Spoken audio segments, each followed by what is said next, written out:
नमस्कार दोस्तों, स्वागत है आप सबका हमारे channel DSKP classes of life sciences में। डियर फ्रेंड्स, आज इस वीडियो में हम ह्यूमन रिप्रोडक्शन चैप्टर के अंदर मेल रिप्रोडक्टिव सिस्टम के बारे में डिटेल में जानेंगे। ह्यूमन रिप्रोडक्शन क्लास 12 बायोलॉजी के फर्स्ट यूनिट रिप्रोडक्शन का थर्ड चैप्टर है। जैसा कि हम सभी जानते हैं कि ह्यूमन बींग में मेल एंड फीमेल अलग अलग होते हैं, इसलिए मेल एंड फीमेल के रिप्रोडक्टिव सिस्टम, उनके स्ट्रक्चर, फंक्शंस तथा साथ ही होने वाले सेक्सुअल इवेंट्स के बारे में डिटेल में हम लोग जानेंगे। जन्म के बाद सभी ऑर्गेनिज्म ग्रोथ करते हुए सेक्सुअल मैच्योरिटी अटेन करते हैं। इस पीरियड को जुवेनाइल फेज कहते हैं। जुवेनाइल फेज के बाद सेक्सुअल मैच्योरिटी आने पर रिप्रोडक्टिव फेज आरंभ होता है, जो ह्यूमन मेल में 14 से 15 वर्ष की अवस्था में प्रारंभ होता है तथा ह्यूमन फीमेल में 12 से 13 वर्ष की अवस्था में प्रारंभ होता है। रिप्रोडक्टिव फेज में होने वाले सभी सेक्सुअल प्रोसेसेस को 3 इवेंट में बांटा गया है: pre fertilization event, fertilization events and post fertilization events. Human being में भी सेक्सुअल रिप्रोडक्शन के दौरान ये तीनों इवेंट्स होते हैं। प्री फर्टिलाइजेशन इवेंट्स में 2 प्रोसेसेस होते हैं: formation of gamete and gamete transfer. Gamete बनाने के प्रोसेस को गैमेटोजेनेसिस कहा जाता है, जिसे मेल में स्पर्मेटोजेनेसिस तथा फीमेल में oogenesis के नाम से जाना जाता है। मेल गैमिट को फीमेल गैमिट तक पहुंचाने के लिए मेल गैमिट स्पर्म को सेक्सुअल इंटरकोर्स के दौरान फीमेल जेनाइटल ट्रैक्ट में डिपॉजिट किया जाता है, जिसे इंसेमिनेशन कहते हैं। ह्यूमन बींग में फर्टिलाइजेशन इवेंट के दौरान मेल गैमिट का फीमेल गैमिट के साथ फ्यूजन होता है तथा डिप्लॉयड जाइगोट का फॉर्मेशन होता है। ह्यूमन बींग में सेक्सुअल रिप्रोडक्शन के दौरान पोस्ट फर्टिलाइजेशन इवेंट्स में कई प्रोसेसेस होते हैं, जैसे जाइगोट का ब्लास्टोसिस्ट के रूप में फॉर्मेशन और उसका डेवलपमेंट। उसके बाद ब्लास्टोसिस्ट का यूटेराइन वॉल के साथ अटैचमेंट, जिसे इम्प्लांटेशन भी कहते हैं। उसके बाद एम्ब्रॉयनिक डेवलपमेंट, जिसमें गेस्टेशन पीरियड तक एम्ब्रायो का फीटस में डेवलपमेंट होता है, और उसके बाद एक बेबी का डिलीवरी या जन्म, जिसे पार्चुरेशन के नाम से जानते हैं। डियर फ्रेंड्स, आगे चलते हैं मेल रिप्रोडक्टिव सिस्टम के स्ट्रक्चर एंड फंक्शंस के बारे में। Human male reproductive system male body के पेल्विक के रीजन में लोकेटेड होता है। मेल रिप्रोडक्टिव सिस्टम के मुख्यतः 4 पार्ट होते हैं। पहला ए पेयर ऑफ टेस्टिज, दूसरा एक्सेसरी डक्ट्स, तीसरा एक्सटर्नल जेनाइटलिया और चौथा accessory glands. Testes mail reproductive system का प्राइमरी सेक्स ऑर्गन होता है, जो मेल गैमिट स्पर्म तथा सेक्स हार्मोन टेस्टोस्टेरोन का निर्माण करता है। दोनों टेस्टिज एक मस्कुलर पाउच स्क्रोटम के अंदर स्थित होते हैं तथा एब्डोमिनल कैविटी के बाहर दोनों जगहों के बीच लटकते रहते हैं। स्पर्म फॉर्मेशन अर्थात स्पर्मेटोजेनेसिस के लिए बॉडी टेम्परेचर से 2 से 3 डिग्री सेंटीग्रेड टेम्परेचर कम चाहिए होता है, इसलिए ही दोनों टेस्टिज एब्डोमिनल कैविटी से बाहर होते हैं तथा स्क्रोटम लो टेम्परेचर को मेंटेन करने में हेल्प करता है। प्रत्येक टेस्टिज का शेप लगभग ओवल होता है, जो 2 से 3 सेंटीमीटर चौड़ा तथा 4 से 5 सेंटीमीटर लंबा होता है। स्क्रोटम के अंदर प्रत्येक टेस्टिज 3 लेयर से घिरा होता है, जिसे ट्यूनिका वैजिनैलिस, ट्यूनिका एल्बोजिनिया और ट्यूनिका वैस्कुलरिस के नाम से जाना जाता है। प्रत्येक टेस्टिज करीब 250 छोटे छोटे कंपार्टमेंट में बटा होता है, जिसे टेस्टिक्युलर लोब्यूल कहते हैं तथा प्रत्येक टेस्टिक्युलर लोब्यूल के अंदर 2 से 3 की संख्या में सेमिनिफेरस ट्यूबुल्स होते हैं, जिनके अंदर स्पर्म बनते हैं। प्रत्येक सेमिनिफेरस ट्यूबुल्स के अंदरूनी किनारे पर 2 प्रकार के सेल्स होते हैं। पहला क्यूबिकल मेल जर्म सेल्स, जिन्हें स्पर्मेटोगोनियम के नाम से जाना जाता है, तथा दूसरा पिरामिडियल सर्टोली सेल्स, जिन्हें नर्स सेल भी कहते हैं। सेमिनिफेरस ट्यूबुल्स के अंदर ही male germ cells spermatogonia meiosis cell division के द्वारा मेल गैमिट स्पर्म को जन्म देते हैं। सेमिनिफेरस ट्यूबुल्स के अंदर Sertoli cells mail germ sales तथा मेल गैमिट का नरिशमेंट करते हैं। सेमिनिफेरस ट्यूबुल्स के चारों ओर बाहरी स्पेस को इंटरस्टिशियल स्पेस कहते हैं, जिसके अंदर स्मॉल ब्लड वेसल्स तथा इंटरस्टिशियल सेल्स भरे होते हैं। इंटरस्टिशियल सेल्स को लेडिक सेल्स भी कहा जाता है, जो मेल हार्मोन टेस्टोस्टेरोन का सेक्रेशन करते हैं। आगे देखते हैं मेल रिप्रोडक्टिव सिस्टम का second part, accessory duct. Testes में स्पर्म बनने के बाद उसे बॉडी से बाहर डिस्चार्ज करने के लिए ट्रांसफर में हेल्प करने वाले डक्ट को एक्सेसरी डक्ट के नाम से जाना जाता है। ये निम्नलिखित हैं: पहला रीट टेस्टिज, दूसरा भासा इफेरेंसिया, तीसरा एपिडिडाइमिस और चौथा भास डिफरेंस। सभी सेमिनिफेरस ट्यूबुल्स एक ट्यूबुलर नेटवर्क में ओपन होते हैं, जिन्हें रीट टेस्टिज कहा जाता है। रीट टेस्टिज भासा इफेरेंसिया में ओपन होते हैं तथा भासा इफेरेंसिया टेस्टिज से बाहर निकलकर एक ट्यूबुलर नेटवर्क में ओपन होता है, जिसे एपिडिडाइमिस कहते हैं। प्रत्येक एपिडिडाइमिस टेस्टिस के पोस्टीरियर सरफेस पर स्थित होता है तथा यह नैरोली कॉइल्ड ट्यूबुल के बने होते हैं जिसके 3 पार्ट होते हैं। एपिडिडाइमिस के इंटीरियर पार्ट को कैपुट एपिडिडाइमिस कहते हैं जो भाषाई फेरेंसिया से जुड़ा रहता है। एपिडिडाइमिस के पोस्टीरियर पार्ट को कॉर्डा एपिडिडाइमिस कहते हैं जिससे भाषा डिफरेंस ओरिजिनेट होता है तथा एपिडिडाइमिस के मिडिल पार्ट को कॉर्पस एपिडिडाइमिस के नाम से जाना जाता है। एपिडिडाइमिस स्पर्म को टेम्पोरली स्टोर करते हैं तथा अपने सेक्रेशन द्वारा स्पर्म का नरिशमेंट भी करते हैं। दोनों टेस्टिस के पोस्टीरियर सरफेस पर स्थित प्रत्येक एपिडिडाइमिस से एक भास डिफरेंस निकलता है जो एब्डोमिनल कैविटी में ऊपर चढ़ते हुए यूरेटर के ऊपर से एक लूप बनाता है तथा सेमिनल वेसिकल से निकले हुए डक्ट के साथ जुड़कर इजैकुलेटरी डक्ट बनाता है। इजैकुलेटरी डक्ट प्रोस्टेट ग्लैंड के थ्रू यूरेथ्रा में खुलता है। इजैकुलेटरी डक्ट स्पर्म को स्टोर करता है तथा इसे यूरेथ्रा में रिलीज करता है। यूरेथ्रा एक्सेसरी सिस्टम का एक ऑर्गन है लेकिन यह यूरिन डिस्चार्ज तथा सीमेन डिस्चार्ज दोनों का कार्य करता है, इसलिए यूरेथ्रल डक्ट को यूरिनोजेनिटल डक्ट के नाम से जाना जाता है। यूरेथ्रा यूरिनरी ब्लैडर से पेनिस तक एक्सटेंड करता है। यूरेथ्रा के 3 पार्ट होते हैं। प्रोस्टेटिक यूरेथ्रा जो प्रोस्टेट ग्लैंड से घिरा होता है, मेम्ब्रेनस यूरेथ्रा जो प्रोस्टेटिक ग्लैंड के बाद पेनाइल रीजन तक होता है तथा तीसरा पेनाइल यूरेथ्रा जो पेनिस के थ्रू बाहर की ओर खुलता है। मेल रिप्रोडक्टिव सिस्टम के एक्सटर्नल जेनाइटेलिया को पेनिस कहते हैं। पेनिस के एक्सटर्नल ओपनिंग को यूरेथ्रल मीटस के नाम से भी जाना जाता है। पेनिस स्पेशल टिश्यू के बने होते हैं जो इसे इरेक्टाइल तथा हार्ड बनाता है जिसकी वजह से कॉपुलेशन और इंसेमिनेशन संभव हो पाता है। पेनिस के आउटर एनालाइड पार्ट को ग्लांस पेनिस कहते हैं जो एक लूज फोल्ड या स्किन के द्वारा कवर्ड होता है जिसे फोर स्किन या प्रीपस कहते हैं। आगे चलते हैं एक्सेसरी ग्लैंड्स के बारे में। मेल रिप्रोडक्टिव सिस्टम में मुख्यतः 3 प्रकार के एक्सेसरी ग्लैंड्स पाए जाते हैं जिनमें 2 की संख्या में सेमिनल वेसिकल, 1 प्रोस्टेटिक ग्लैंड तथा 2 की संख्या में बल्बोयूरेथ्रल ग्लैंड होते हैं। सेमिनल वेसिकल से सेमिनल फ्लूइड निकलते हैं, प्रोस्टेट ग्लैंड से प्रोस्टेटिक फ्लूइड निकलता है तथा बल्बोयूरेथ्रल ग्लैंड से बल्बोयूरेथ्रल फ्लूइड और म्यूकस निकलते हैं जो सेक्स के दौरान पेनिस को लुब्रिकेट करते हैं।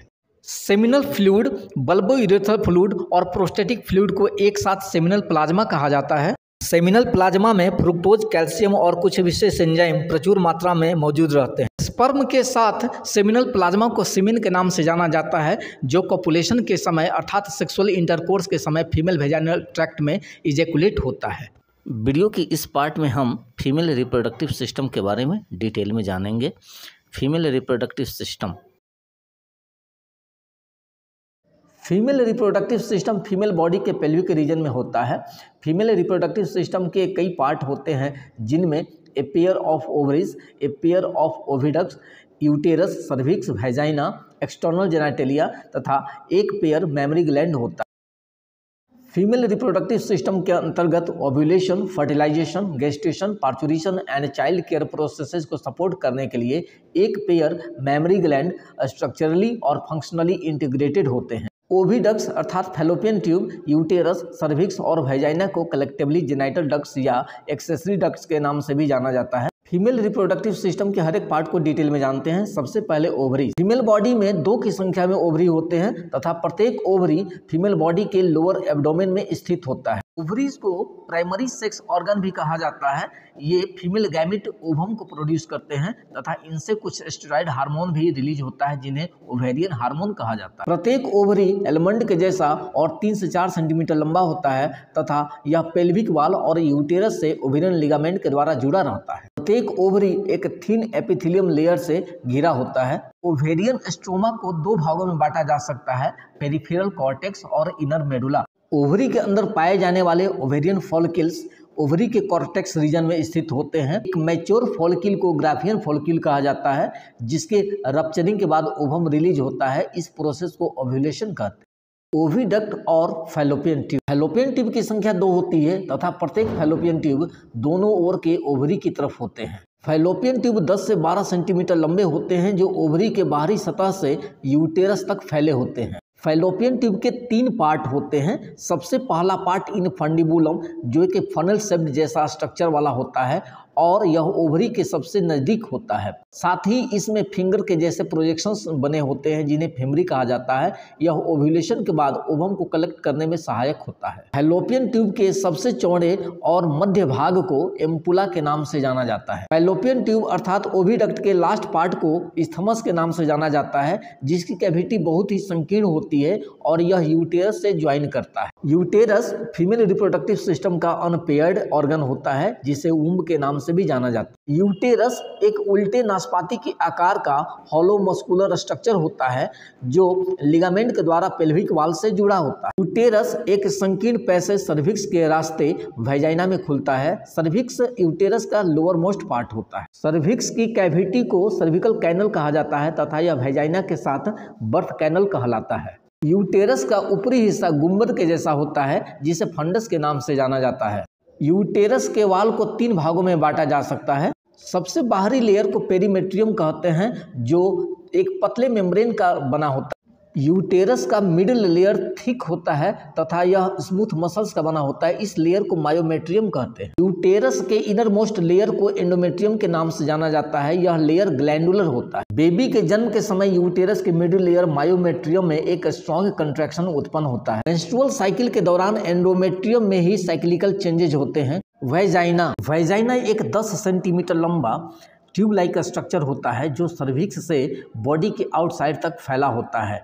यह मेंस्ट्रुअल फ्लो और सेक्सुअल इंटरकोर्स के दौरान इंसेमिनेशन के लिए एक पैसेज प्रोवाइड करता है तथा जन्म के समय यह बर्थ कैनल के रूप में भी काम करता है। वैजाइनल ट्यूब से यूरिन डिस्चार्ज नहीं होता।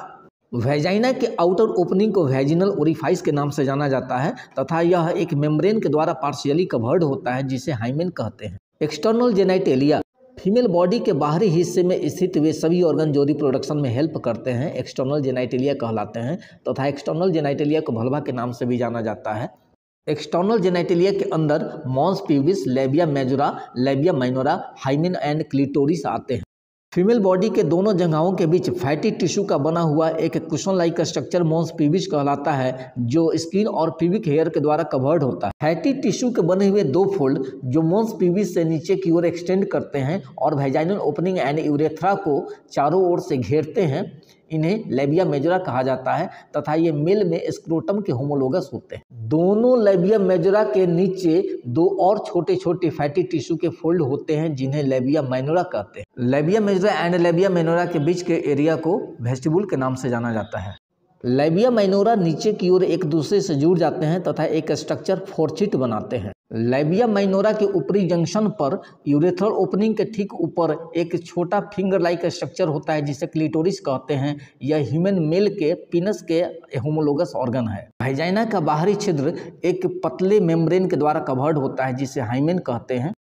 यह हाइमेन पहली बार सेक्सुअल इंटरकोर्स करते समय फट जाता है। यह हाइमेन ऊंचाई से गिरने, कूदने, वैजाइनल टेम्पन का प्रयोग करने तथा हॉर्स राइडिंग और साइकिलिंग जैसे स्पोर्ट्स में एक्टिव पार्टिसिपेशन की वजह से भी टूट सकता है। इसलिए हाइमेन का प्रेजेंस और एब्सेंस वर्जिनिटी या सेक्सुअल एक्सपीरियंस का रिलायबल इंडिकेटर नहीं है। लैबिया माइनोरा के नीचे फोर्चिट और एनस के बीच के एरिया को पेरिनियम के नाम से जाना जाता है। वैजाइनल ओपनिंग के दोनों तरफ एक की संख्या में बार्थोलिन ग्लैंड्स होते हैं। यह बार्थोलिन ग्लैंड्स मेल के कॉपर ग्लैंड या बल्बो यूरेथ्रल ग्लैंड के जैसा ही होता है। बार्थोलिन ग्लैंड से वेस्टिबुल में एक चिपचिपा फ्लूइड रिलीज होता है जो सेक्सुअल एक्साइटमेंट या क्वाइटस के दौरान वल्वा को लुब्रिकेट करता है। आगे चलते हैं मैमरी ग्लैंड या ब्रेस्ट के बारे में। Memory glands modified sweat glands होते हैं। फीमेल में थोरैसिक रीजन में पेक्टोरल मसल्स के ऊपर एक पेयर फंक्शनल मैमरी ग्लैंड होता है जिससे मिल्क रिलीज होता है। प्रत्येक मैमरी ग्लैंड बाहर से स्किन के द्वारा घिरा रहता है तथा इसमें एक निपल होता है। निपल के चारों ओर पिगमेंटेड एरिया को एरियोला कहते हैं जो कलर में डीप पिंक या लाइट ब्राउन होता है। प्रत्येक मैमरी ग्लैंड ग्लैंडुलर टिश्यू का बना होता है जिसमें फैट्स भरे होते हैं। प्रत्येक मैमरी ग्लैंड 15 से 20 मैमरी लोब में बटे होते हैं तथा प्रत्येक लोब में एल्वियोलाई के क्लस्टर्स होते हैं। एल्वियोलाई के सेल्स मिल्क सेक्रेट करते हैं तथा उसे एल्वियोलाई के ल्यूमेन में जमा करते हैं। सभी एल्वियोलाई मैमरी ट्यूबुल्स में खुलते हैं तथा एक लोब के सारे ट्यूबुल्स एक साथ मिलकर मेमोरी डक्ट बनाते हैं। कुछ मेमोरी डक्ट आपस में मिलकर एक वाइडर एम्पुला बनाते हैं जो आपस में जुड़कर एक लैक्टिफेरस डक्ट बनाते हैं। लैक्टिफेरस डक्ट्स निपल के थ्रू बाहर की ओर खुलते हैं जिनसे मिल्क रिलीज होता है। एक निप्पल में कई सारे लैक्टिफेरस डक्ट ओपन होते हैं। इस प्रकार निप्पल ब्रेस्ट का एक मल्टीपोरस टिप होता है। प्यूबर्टी में और प्रेगनेंसी के समय एस्ट्रोजन एंड प्रोजेस्टेरॉन हार्मोन के कारण मैमरी ग्लैंड्स डेवलप करते हैं तथा ग्रोथ करते हैं। किसी बच्चे के जन्म के समय पिट्यूटरी ग्लैंड के एंटीरियर लोब से प्रोलैक्टिन हार्मोन निकलता है जो मिल्क सेक्रेशन को स्टिमुलेट करता है। बच्चे के जन्म के बाद मदर के पिट्यूटरी ग्लैंड के पोस्टीरियर लोब से निकलने वाला ऑक्सीटोसिन हार्मोन मिल्क रिलीज को स्टिमुलेट करता है।